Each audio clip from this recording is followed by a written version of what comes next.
పేదల అనుకూల భావజాలమైన మన ప్రభుత్వానికి మధ్య జరుగుతా ఉన్న యుద్ధం ఆలోచన చేయమని అడుగుతా ఉన్నా. ఈరోజు ఈ కురుక్షేత్ర మహాసంగ్రామానికి సంబంధించి ఇన్ని విషయాలు చెప్పాను. మీ అందరూ నేను ఒకటే అడుగుతా ఉన్నాను, పేదల భవిష్యత్ కొరకు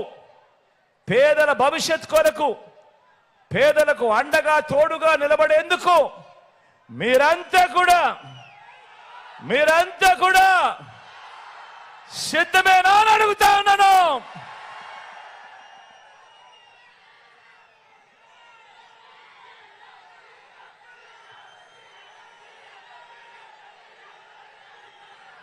రాజకీయాలు నిజంగా చెడిపోయాయి, రాజకీయాలు నిజంగా దిగజారిపోయాయి, రాజకీయాలు నిజంగా ఏ స్థాయికి చెడిపోయాయి, ఏ స్థాయికి దిగజారిపోయాయి అంటే అవ్వా తాతలకు ఇంటి వద్దనే ఇచ్చే పెన్షన్లు తాము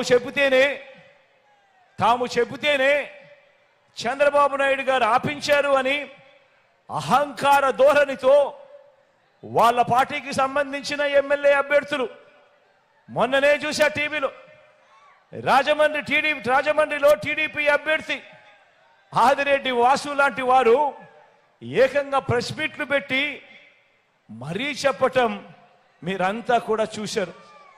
వీళ్ళ అహంకార ధోరణిని ఏ రకంగా వాళ్ళంతా కూడా సిగ్గు లేకుండా చెప్పుకుంటా ఉన్నారో మీరంతా కూడా గమనించారు. ఇంతటి దుర్మార్గం చేసినందువల్ల